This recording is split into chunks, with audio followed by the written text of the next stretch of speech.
অষ্টম শ্রেণীর প্রিয় শিক্ষার্থীরা, আসন্ন ফার্স্ট সামেটিভ ইভ্যালুয়েশনে অঙ্কের উপর তোমাদের 30 নম্বরের পরীক্ষা হবে। সেই সংক্রান্ত আমি একটা মডেল কোশ্চেন পেপার দেখাচ্ছি, তার উত্তরগুলো করে দিচ্ছি।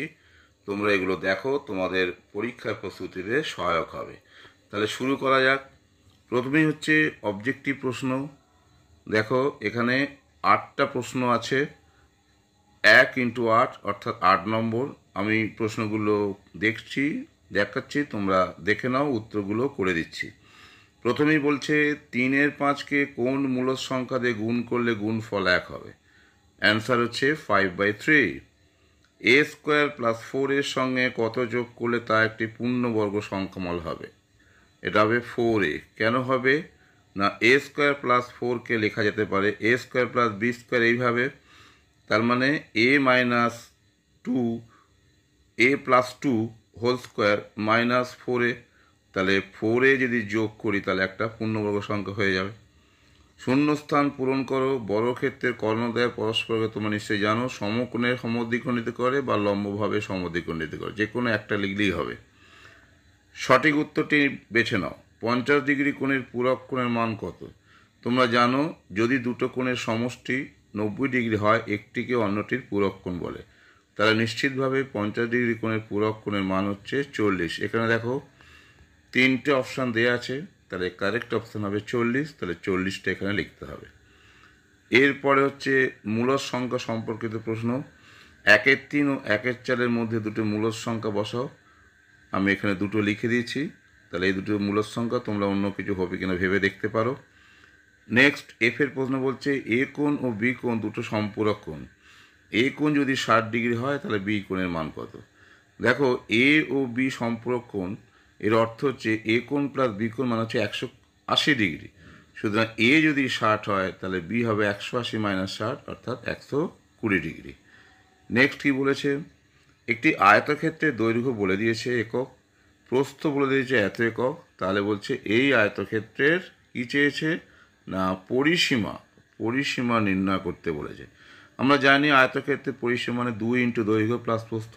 তাহলে একে যদি এটা দিয়ে যোগ করো, দৈর্ঘ্য প্লাস প্রস্থ যোগ করো, করে দেখো x1 কেটে গেল দুদিক থেকে, তাহলে পড়ে রইল 5x²। তাহলে 2 × দৈর্ঘ্য প্লাস প্রস্থ, তাহলে 5x²কে যদি 2 দিয়ে গুণ করি তাহলে কারেক্ট অ্যান্সার হবে পরিসীমা 10x²। বুঝলে তাহলে? এইচ কি বলেছে, শূন্যস্থান পূরণ করো। -5/2কে কত দিয়ে গুণ করলে গুণফল 1 হবে? তাহলে -2/5।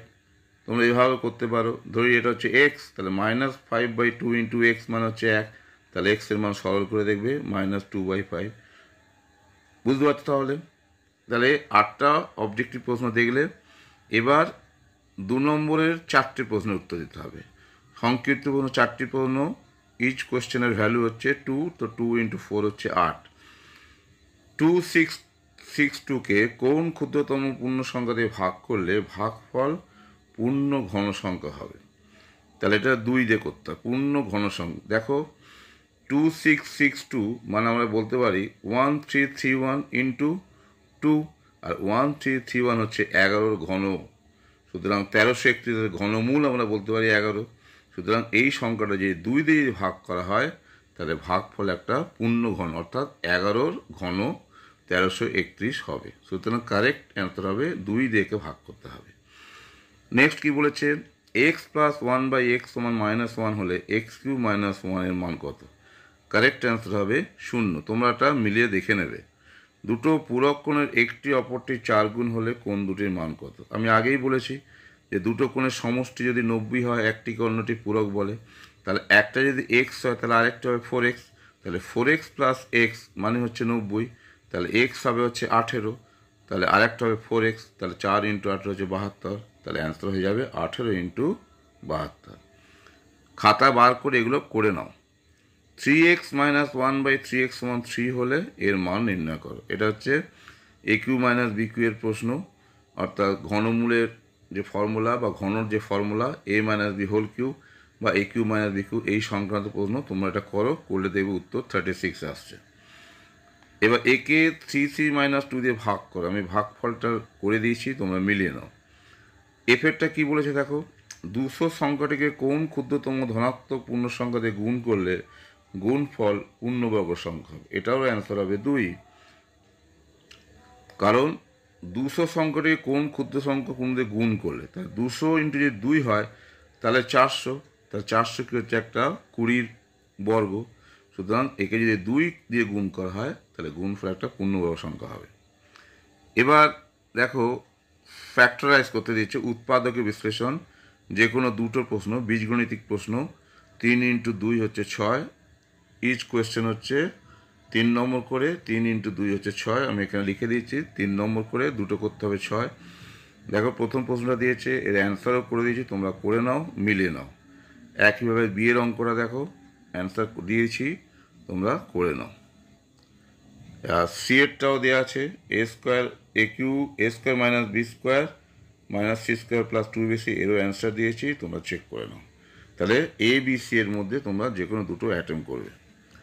নেক্সট কি বলেছে দেখো, এটা একটা জ্যামিতিক প্রশ্ন। কি বলেছে, 4-এর যে কোনো একটি প্রশ্নের উত্তর দিতে হবে। 4 নম্বর করে আছে, একটা প্রশ্ন মানে 4 আছে।